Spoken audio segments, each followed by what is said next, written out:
Craig, how are you?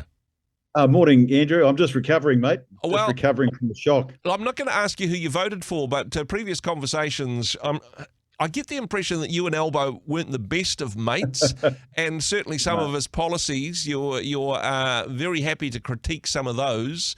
So, yep. well, not unexpected, but perhaps from your political point of view, not great news. Pretty shocking result, really, for the country. Look, at other levels, not shocking in some ways. So I think there's a lot to say about it. You're right. I'm no fan of elbows. That's true. So that's no win for me there. That's for sure. Now, in some ways, it wasn't so much a win for Labor as a devastating implosion from the opposition, perhaps.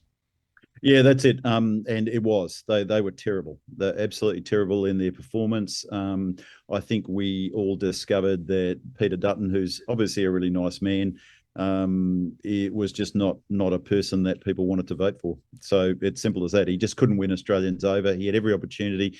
The Labor government is not a popular government. They're only winning. They won 35% of the vote. Yep. They've got a massive number of seats in Parliament, but their actual direct vote, primary vote themselves, about 35%. So about a Wow. third of Australians, and probably there's a 5% of those that are soft Labor voters. So there's probably 28 to 30% that are hard Labor voters, Yeah. and then you've got 5 to 7% that are swing voters, really.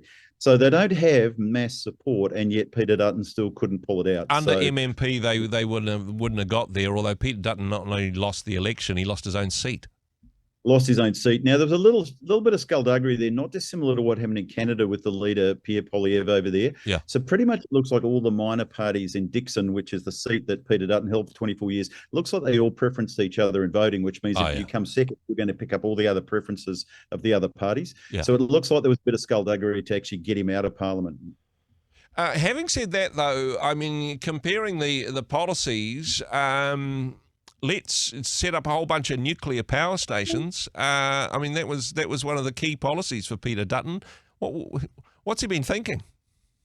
Well, I mean, I think everybody now knows because of what happened in Spain, and you've also had Tony Blair come out. Nobody seriously believes net zero is a possibility on the back of Okay. green energy. So that's number one. So Australia's going to have to enter at some point a massive debate over energy, or we are not going to be able to. We're going to live with brownouts and blackouts, Yeah. Yeah. basically. Yep. So I think that's fair to say. I think that Peter Dutton took a punt with the nuclear option. The problem with that nuclear option was they didn't stand by the policy. So it Mm-hmm. looked like they didn't really believe in it themselves. Yeah. They didn't visit any of the places they were supposedly going to bring nuclear power stations. They didn't tell us how much it was going to cost, which allowed the Labor Party to say it was going to be $600 billion.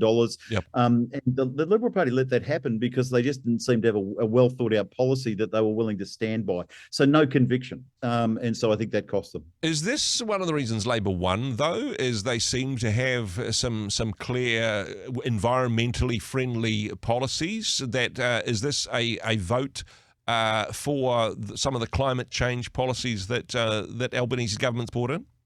Yeah, I mean, climate change, voting is a reality in Australia. We now have a party called the Teals, which is supported by something called, what are they called? Oh, whatever it is, Green Energy 200 or something, Yep. whatever the party, whatever the support. There's like literally millions of dollars going into these seats. These are former Liberal blue ribbon seats in North Sydney, for example, eastern suburbs of Melbourne. These are all now taken by Teals, who are essentially rich green people. Yep. They're Greens, but they're very wealthy ones. So they don't necessarily have all the communist policies to go with the Greens, but they have very similar policies. And so these were formerly Liberal seats. So it's very difficult to conceive how the Liberal National Party will ever get back into power in Australia, but I'm sure at some point they will. But it might be 6, 8 years. Could be the 2030s, mate, before they ever get back into Well, power. in the scratching around and in terms of what happened, I see a lot of Australian commentators are saying, well, we can blame Donald Trump for this one, and some comparison between what happened in Canada not so long ago. Is there any truth to that theory, in your opinion?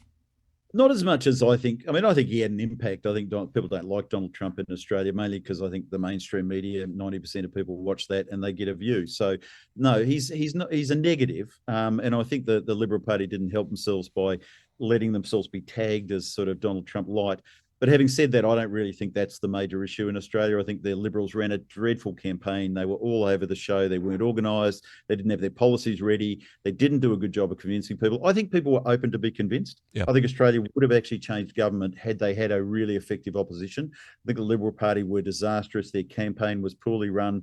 Their messaging was off. They weren't organised. They weren't ready. And look, they had 3 years to get ready. So no excuses. I mean, the Labor Party ran a really disciplined campaign and told a lot of lies about, well, I think the Liberals gave them plenty of scope to tell those lies, basically. So is Peter Dutton done then? Is this it? He can't recover from this one? He's gone. And I think he would have gone anyway himself. I think he might have resigned anyway, but that option's been taken off the table because he hasn't got a seat anymore. Yeah. So the Liberals are now going to tear themselves apart looking for a new leader, none of whom the ones that are running are especially appealing. But look, Liberal were in power for 9 years in Australia. It's not unusual, maybe for Australia, for the Labor Party to be in power for 6 to 9 years. Yep. Definitely look like 9 years now with Albanese. Albanese may not stay 9 years, but it looks like the Labor government will stay 9 years, which puts us out to, 2031, probably, before any real change might happen. Having said that, look, it's hard to govern when you've got 87 seats in a parliament of 150, 151. It's actually hard to govern in some ways because you will now be accountable for everything. So everything that goes wrong in Australia now, everybody will pin it on the Labor Party. Yeah. So I think you have to expect in 3 years when they run another election, they're going to lose. The swing that's gone toward them will go against them next time.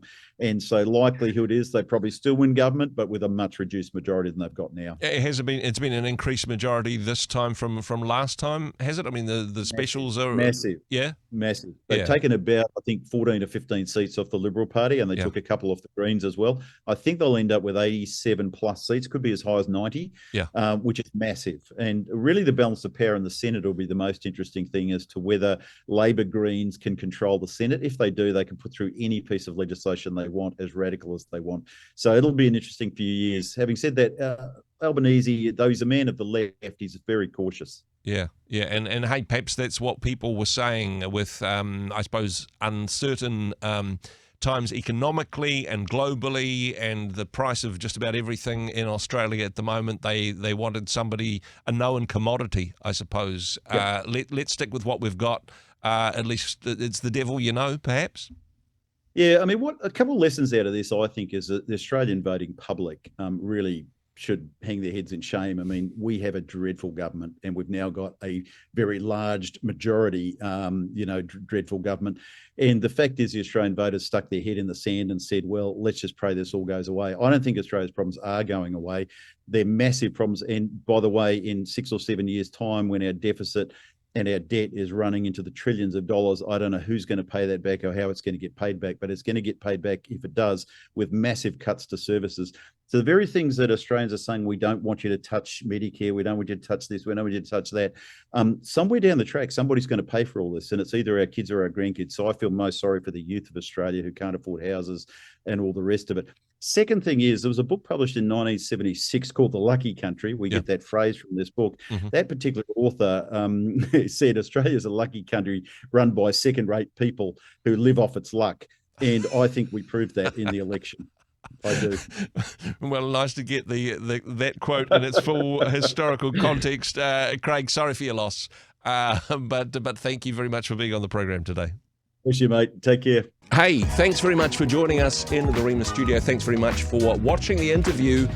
It's kind of nice to have an audience, actually. And if you did like what you watched, then do give us a like, do give us the thumbs up. And if you'd like to see more interviews like that one, or perhaps even better, subscribe and those interviews will come straight to you. Don't forget to turn on your notifications, and we'll see you in the next one. Cheers.